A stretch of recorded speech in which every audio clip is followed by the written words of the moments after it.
naturales. Segundo año de bachillerato. Campo magnético y fuerzas magnéticas. Buen día, estimados estudiantes. El día de ahora en Aprendamos en Casa vamos a desarrollar un contenido muy interesante. Seguramente tú lo has de conocer. Vamos a hablar de campos magnéticos y fuerzas magnéticas. Para ello, si tú recuerdas, ¿qué es lo que hace alguien cuando dice me voy a tomar una resonancia magnética? De eso vamos a hablar un poco sobre los principios básicos que ello lo rige. Pero antes que nada, acompáñame a desarrollar los conceptos básicos de esta clase. Muy bien, hasta ahora hemos aprendido sobre cargas eléctricas. Recuerdas que a un inicio hablábamos de la electrostática, donde hablábamos de carga en reposo. Posteriormente, cuando vimos corriente eléctrica, hablamos de las cargas en movimiento. Todos estos fenómenos de la electricidad abarcábamos también con la electrostática. Pero ahora, ¿qué es lo que pasa cuando esas cargas están en movimiento? Aparte de generar una corriente, como lo habíamos visto anteriormente, surge un fenómeno muy importante. Ese fenómeno importante, cuando pasa una corriente a través de un conductor, se le conoce como campo magnético. Bien, el campo magnético también tiene un poco de historia. Por ejemplo, hace varios años descubrieron una piedra, una roca magnética que se le conoce como magnetita. Esa roca atrae ciertos materiales y funciona como un imán natural. Aparte de ello, también podemos conocer otros materiales que funcionan como imanes, naturales o artificiales. Pero, ¿qué los caracteriza a los imanes? Los imanes pueden tener dos polos, un polo norte y un polo sur. Se caracteriza por tener un campo. Ese campo se le llama campo magnético, cuya magnitud es una magnitud vectorial. Por lo tanto, tiene una dirección y tiene un sentido. Como te mencioné a un inicio, el magnetismo se da cuando tenemos las cargas en movimiento.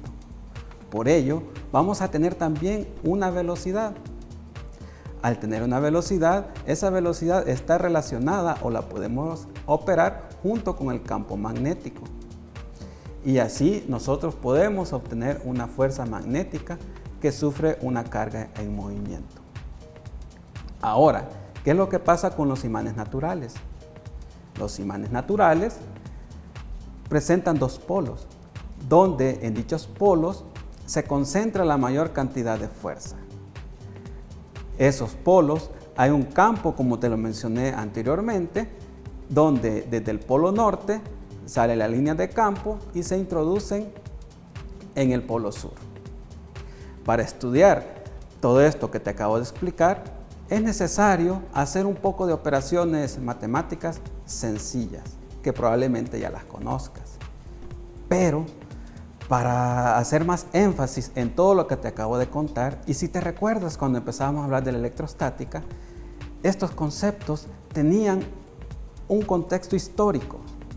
Por ello, quiero que me acompañes a dar un paso en la historia de cómo se ha desarrollado el magnetismo. Veamos.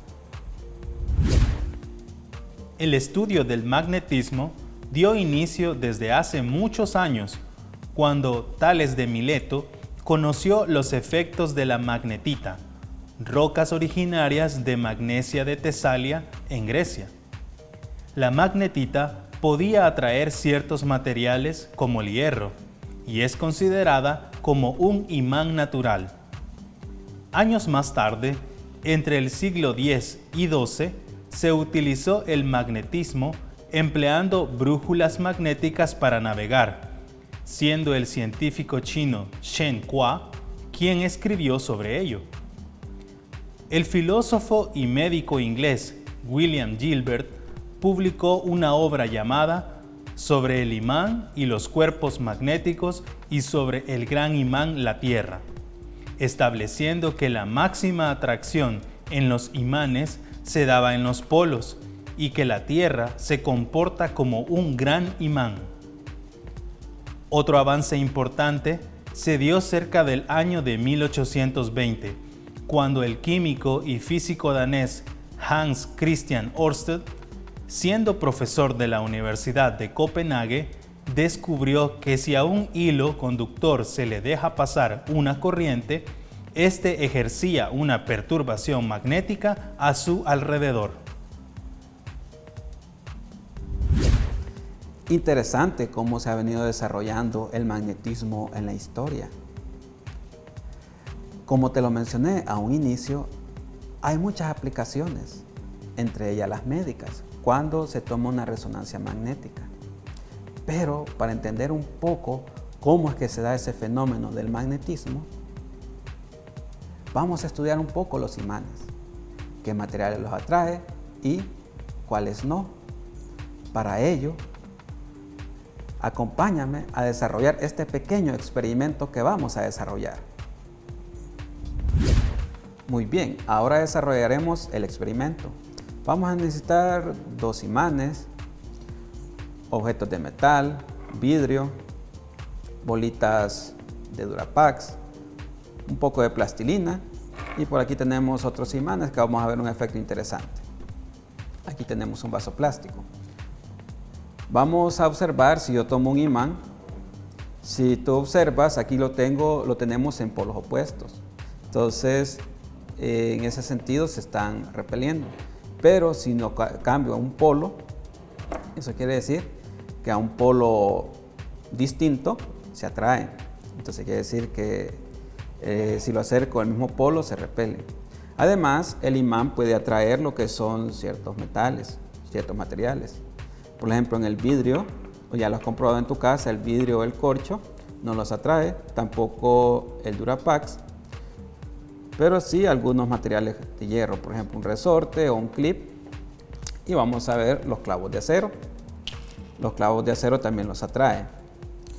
La plastilina es un material que tampoco lo atrae, tampoco un vaso plástico. Como te mencioné a un inicio, aquí tengo lo que son 2 imanes que se le conoce imanes de Dona. Vamos a ver qué pasa cuando introducimos el imán donde está el otro imán que tenemos aquí. Si tú observas, está levitando. ¿Por qué levita? Porque básicamente se ha encontrado con el mismo polo, por lo tanto se están repeliendo. Intentamos acercarlo, no pasa nada. Mas sin embargo, si le acercamos un material, sigue atrayendo materiales metálicos. Pero ¿qué pasa ahora si nosotros le damos vuelta? Entonces quiere decir que estamos acercando 2 polos diferentes, por lo tanto se van a atraer. Si lo soltamos, se atraen. Muy bien. Hemos visto cómo funcionan los imanes, pero ¿qué pasa microscópicamente? Microscópicamente, las partículas que componen el imán tienen cierta orientación. Para desarrollar un poco o para entender un poco sobre lo que te estoy diciendo de estas partículas, te invito a que acompañemos un material preparado por nuestro docente Jorge Ávila que nos habla al respecto. Veamos. Es importante saber de dónde se origina el magnetismo. Sabemos que la materia está formada por átomos, los cuales a su vez contienen electrones alrededor del núcleo. Cada electrón puede ser visto como un imán subatómico.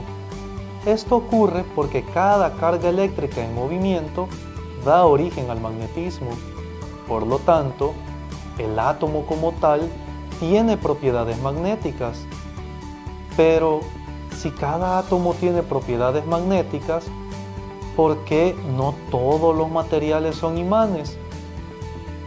Esto se debe a segmentos dentro de los materiales conocidos como dominios magnéticos, los cuales son segmentos donde las propiedades magnéticas internas están orientadas en la misma dirección. para que un objeto sea un imán, todos los dominios magnéticos deben estar orientados en la misma dirección. Si los dominios magnéticos no están orientados en la misma dirección, el objeto no es un imán. ¿Cuáles son los materiales que facilitan orientar sus dominios magnéticos y convertirlos en imanes? Algunos ejemplos son el hierro, cobalto, níquel, neodimio y otras aleaciones. Si gustas, para poder comprender mejor este fenómeno de los dominios magnéticos y de la imantación, hagamos el siguiente experimento. Los materiales que vamos a necesitar son muy sencillos, son los que tengo aquí.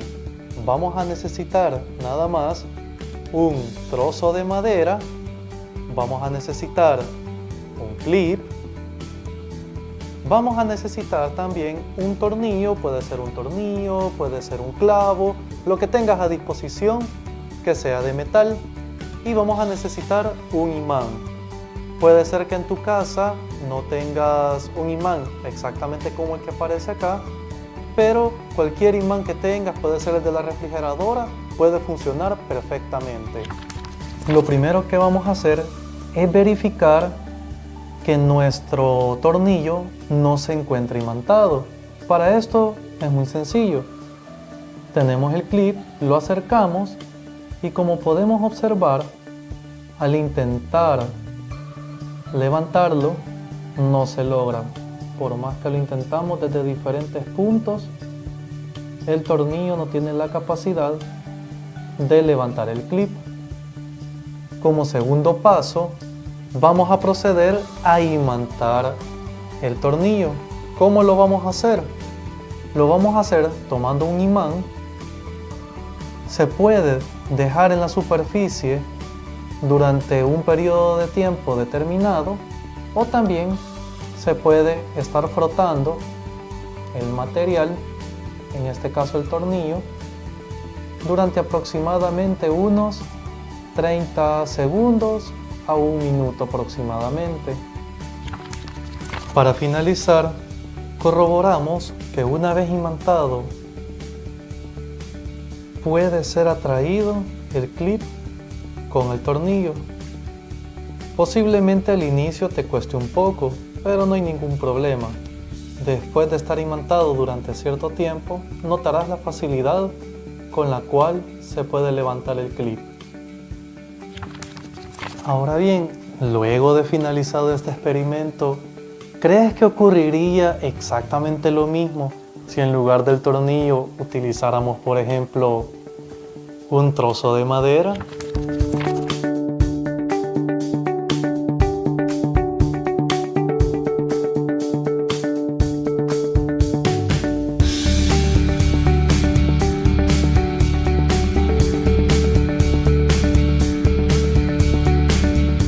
Dependiendo de la facilidad para orientar los dominios magnéticos, podemos tener diversos tipos de materiales. En general, se conocen como materiales ferromagnéticos a los materiales fáciles de orientar sus dominios magnéticos. Por lo tanto, son materiales fáciles de convertir en imanes, inclusive en imanes permanentes. Materiales paramagnéticos son materiales que orientan sus dominios magnéticos, pero de forma temporal, es decir, que se ven levemente atraídos por los imanes. Ejemplos de estos son el aire, el magnesio y el aluminio. Y por último, tenemos los materiales diamagnéticos. Estos materiales siempre son repelidos por los imanes. Algunos ejemplos son el bismuto, el cobre, el oro y el grafito, entre otros. Hasta el momento hemos estado hablando mucho acerca de los imanes y algunas de sus características. Sin embargo, para poder ir profundizando un poco más, los imanes los podemos definir que cada imán siempre va a tener un polo norte y un polo sur. Esas son las dos divisiones que vamos a tener para todos los imanes. Los imanes se repelen cuando estos se encuentran de frente los polos iguales. Podemos observar cómo se repelen los imanes. Esto significa que tenemos polos iguales. Sin embargo, si giro el imán, ahora tengo de frente polos opuestos. Los polos opuestos se atraen. Si acercamos el imán a la limadura de hierro, vamos a notar cómo se va formando un patrón al momento de irlo acercando. Se ve atraído y básicamente lo que estamos observando es cómo esa fuerza invisible del magnetismo se vuelve visible ante nuestros ojos. En física se considera que las líneas de campo magnético salen del polo norte y entran al polo sur.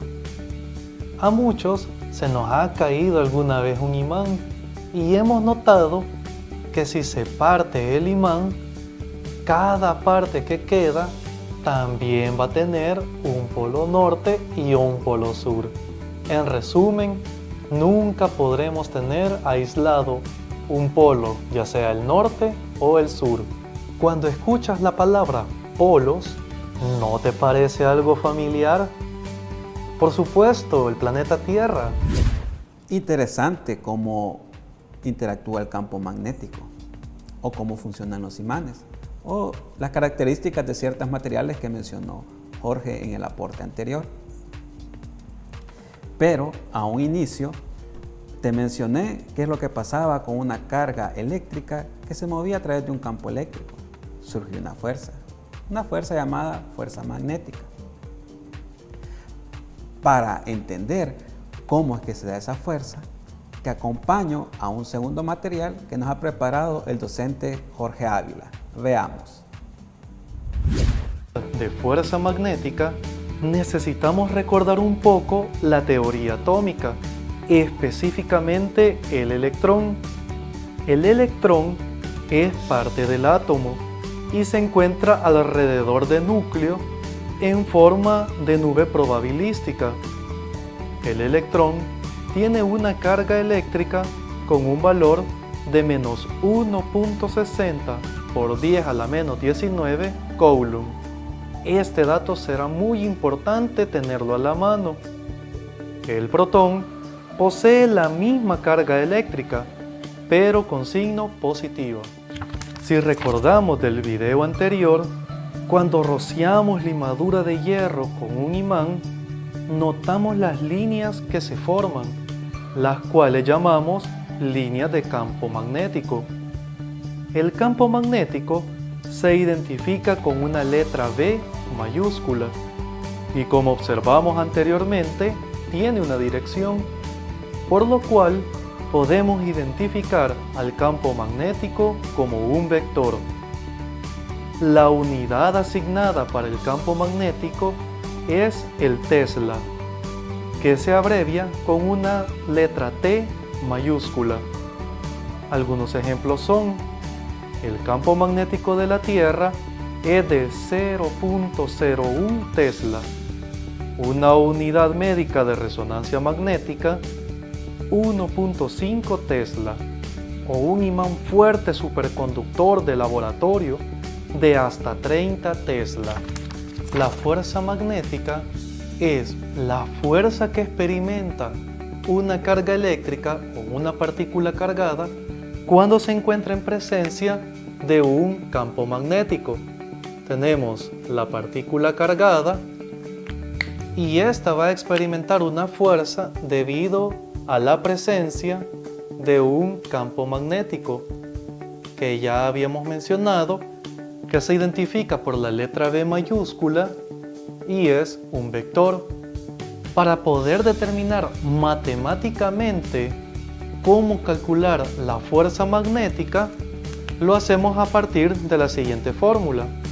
La fuerza, siempre recordando que la fuerza es un vector, va a ser igual al producto de la carga por el vector velocidad multiplicado vectorialmente por el campo magnético. En este caso puede resultar un poco extraño utilizar la X para la multiplicación, pero la estamos utilizando de esta forma para representar el producto vectorial.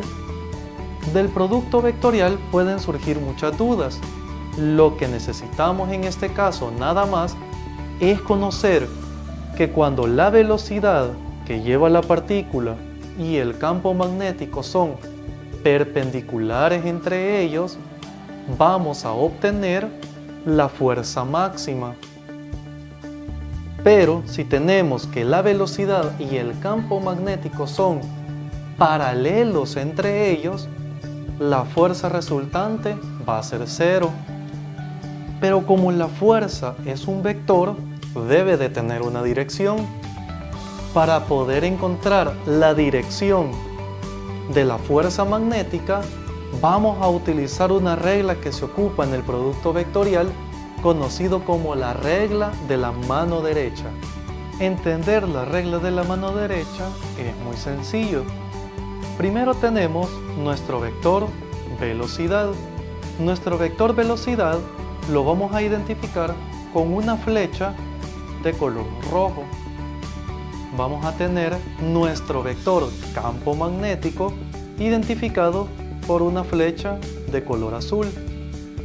Muy bien, colocamos nuestra mano derecha, vamos a trabajar en este plano, colocamos la mano derecha donde se encuentra el vector velocidad, es decir, nuestros dedos de la mano derecha sobre el vector velocidad, giramos en dirección hacia el campo magnético, es decir, cerramos nuestro puño desde el vector velocidad hacia el vector campo magnético. Al cerrar el puño, la dirección en la cual apunta el dedo pulgar es la dirección donde nosotros tendremos el vector fuerza magnética. En este caso nos quedaría saliendo de la pizarra. ¿Qué ocurre si los vectores hubieran estado de esta forma? ¿Qué ocurre si hubiéramos tenido el vector velocidad en esta dirección y el campo magnético en esta? De manera similar, con nuestra mano derecha, todos nuestros dedos siguiendo la dirección del vector velocidad y giramos el puño en dirección hacia el vector campo magnético. Al hacerlo, ahora el dedo pulgar queda apuntando en dirección hacia el interior de la pizarra, es decir, que el vector fuerza estaría entrando en la pizarra. Para comprender toda esta parte, tanto de la fórmula de la fuerza magnética como ya una aplicación utilizando la regla de la mano derecha, vamos a resolver el siguiente ejercicio. Un protón está moviéndose hacia el este y experimenta una fuerza de 8.8 por 10 a la menos 19 newtons hacia arriba, debido al campo magnético de la Tierra. En ese punto, el campo tiene una magnitud de 5.5 por 10 a la menos 5 Tesla hacia el norte. Encuentre la velocidad de la partícula. Para realizar el esquema no es necesario ser un gran dibujante. Realmente lo único que necesitamos de este esquema es tener una comprensión gráfica muy general de qué es lo que está ocurriendo. Pues bien, vamos a observar que en el caso de la carga, los datos del ejercicio nos dicen que su velocidad es en dirección hacia el este. Recordemos que el este sería en dirección hacia la derecha, así como lo estoy tomando en este plano. Luego, conocemos que está experimentando un campo magnético que va en dirección norte. Si hemos tomado el este en dirección hacia la derecha, nos quedaría que el norte, en este caso, iría hacia arriba. Y aquí tenemos el campo magnético. Este para la velocidad y norte para el campo magnético. Ahora la pregunta es, ¿en qué dirección va a quedar o a dónde voy a dibujar la fuerza magnética? Pues para eso nos auxiliamos de la regla de la mano derecha que acabamos de aprender. ¿Cómo lo hacemos? Recordemos, decíamos que en el caso de los dedos de la mano derecha van en la misma dirección en la que se encuentra la velocidad. Giramos nuestros dedos para cerrar el puño en dirección hacia el campo magnético. Hacia donde apunta nuestro dedo pulgar es la dirección de la fuerza magnética. Es decir, que en este caso la fuerza magnética nos quedaría saliendo del plano de la pizarra en esta dirección. Una vez que nosotros tenemos una comprensión gráfica de qué es lo que está ocurriendo, procedemos a resolver el ejercicio. Ya conocemos la fórmula.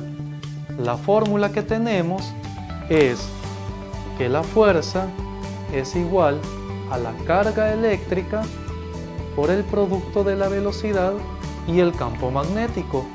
Si notan una pequeña diferencia con la fórmula que escribimos anteriormente, es porque ahorita solo me interesa sus magnitudes, no me interesa la parte vectorial, porque la parte vectorial ya la tengo representada acá, con la velocidad, con el campo y con la fuerza.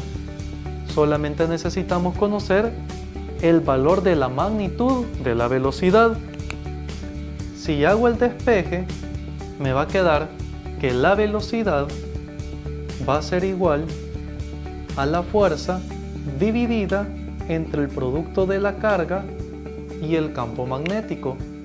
Recordemos que en los despejes, aquí lo he hecho un poco rápido, pero en el caso de los despejes, si la carga y el campo magnético están multiplicando la velocidad, yo los mando a dividir y por eso me queda la fórmula despejada de esta manera. Procedemos ahora entonces a sustituir los datos del ejercicio para obtener la respuesta. Como se trata de una fracción, primero presionamos el botón para una fracción. En el numerador, como podemos observar en nuestra fórmula, tenemos la fuerza. El valor de la fuerza es de 8.8 por 10 a la menos 19. En el denominador tenemos el producto de la carga eléctrica, 1.60 por 10 a la menos 19, multiplicado por el valor del campo magnético, es decir, 5.5 por 10 a la menos 5. Presionamos el botón igual y obtenemos como resultado 100.000. Este resultado lo colocaremos en notación científica en la pizarra. Como ya vimos en la calculadora el resultado obtenido, tenemos que la velocidad, la magnitud de la velocidad o también conocida como rapidez, nos da un resultado de 1.0 por 10 a la 5, y en este caso, como estamos utilizando todas las unidades del sistema internacional, ya sabemos que las unidades del sistema internacional para velocidad son metros por segundo. Con esto obtenemos el valor de la magnitud de la velocidad. La dirección ya la conocíamos, sabíamos que la dirección era en dirección hacia el este. Ahora bien, ¿por qué lo dejé abreviado de esta manera? Porque solamente tomé un dígito luego del punto decimal. Recordemos que las respuestas que dejamos de nuestros ejercicios deben de respetar las cifras significativas. La carga tenía 3 cifras significativas, el campo magnético 2 cifras significativas y la fuerza 2 cifras significativas. Yo no puedo dejar una respuesta que tenga más cifras significativas que el menor de los datos que tenía originalmente. En este caso, la menor cantidad eran 2 cifras significativas. Es por eso que la respuesta queda de esta manera. Ahora bien, ¿qué hubiera ocurrido si en el caso del ejercicio nos hubieran dicho exactamente lo mismo, pero en lugar de un protón hubiera sido un electrón? Todo el desarrollo hubiera sido exactamente el mismo. La única diferencia que hubiéramos obtenido es que al tratar con un electrón, al realizar la regla de la mano derecha y de ir la velocidad hacia el campo y el pulgar apuntando en esta dirección la fuerza, de haber sido un electrón, cambiaba el sentido en el cual iba la fuerza. Es decir, en este caso la fuerza hubiera sido entrando hacia la pizarra. Muy bien, agradecemos a Jorge sus aportes sobre la fuerza magnética. Como habrás notado, él mencionó cómo se comporta una carga eléctrica. Pero cuando estamos hablando de un alambre conductor, en vez de tomar en cuenta lo que es la carga con la velocidad, tomamos en cuenta lo que es la corriente con la longitud del conductor. Quiere decir que la fuerza sería el producto cruz entre la corriente por la longitud cruzado con el campo magnético. Bien, hemos llegado al final. Espero que hayas aprendido un poco más sobre el campo magnético y la fuerza magnética. Te esperamos en otra edición de Aprendamos en Casa.